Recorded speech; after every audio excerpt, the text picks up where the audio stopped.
The Rubik's Cube was invented in 1974 by a man named Erno Rubik. Ever since then, it has become a popular toy with its simple yet complex mechanic. Now, why does this matter? Well, despite its age, the Rubik's Cube still stumps a lot of people, even grown adults. Today, I want to share a few tips to help solve the simple 3 by 3 by 3 Rubik's Cube. It should be important that when it's starting out with trying to solve a Rubik's Cube is to look for the pieces is before solving, or at least look at pieces before solving, usually with a scrambled Rubik's Cube, which is a term used for this, which is mostly the term used when rearranging a Rubik's Cube into a different formation. Now, each side of the cube is called a face, and this is determined by the centerpiece of each side. As you can see, the blue face will always be blue because of the centerpiece, even if it is scrambled.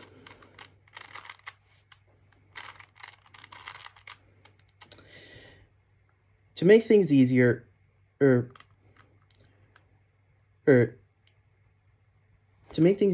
it comes to solving a Rubik's Cube is to figure out at least the cross pieces of what side you're doing. Now, the cross pieces are these pieces that make a plus shape or a cross shape. Now, once you scramble the Rubik's Cube, they'll be nearly all over the place, but you should be able to find them if you look around enough. Even if you don't know what to do with some of these pieces, looking at every piece and how it correlates to every other piece helps tremendously. For example, red is closest to white, and by finding the white cross pieces, it will help find also any red pieces. Now that we understand how looking for pieces before solving helps, I'm going to go over a strategy for beginners. As said before, the first thing to do is to assemble the white cross pieces, and that it is because white is traditionally the top of the Rubik's Cube. So this is a top, bottom, and every side, traditionally in a solved format. And this is also shown in some variants of the Rubik's Cube, like right here with the logo.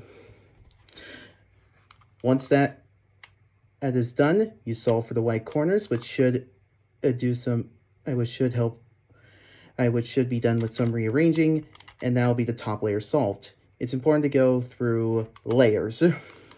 Once the top layer is solved, the middle layer is next, which is this.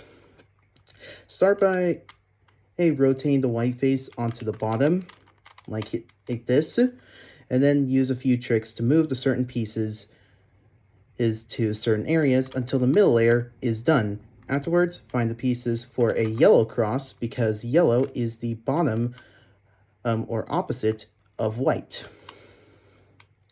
in a traditional Rubik's Cube.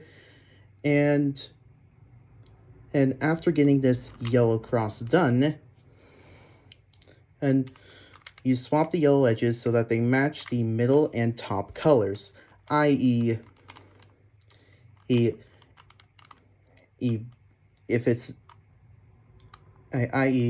arranging the yellow so that they match as the colors are on top of the top layer, which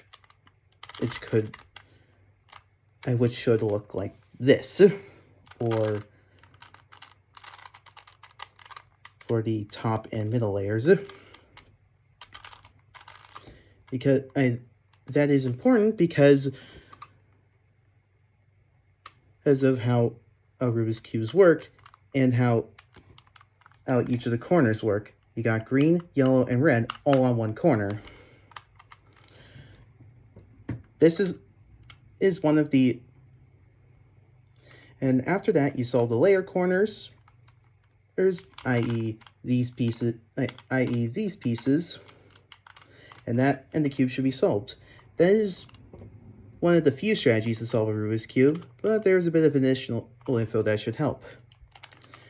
Some additional tips to help with solving a Rubik's Cube is to be sure to take your time. If you are a beginner, you will not be experienced to just do that in a few seconds, and that could cause a few issues. It is not uncommon to just feel like you are getting tunnel vision by looking at a Rubik's Cube for enough time. So take your time, if not, take a few breaks. And second, do not be afraid to look up a few sources online or get a book on how to help with a Rubik's Cube. Feel free to use them if you do not know how to move one piece to another,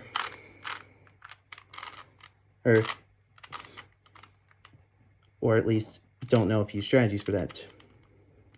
During this speech, I have explained the importance of looking for pieces before solving, one of the several methods of solving a Rubik's Cube, and a few additional notes that I find are quite helpful. Solving a Rubik's Cube is a test of knowledge and understanding, and it's quite difficult for a lot of people. Because of that, there's a sense of excitement when you finally solve it, and it's a great feeling. I urge you, if you have a Rubik's Cube, use what I have explained in this speech to solve it. I guarantee you won't regret it.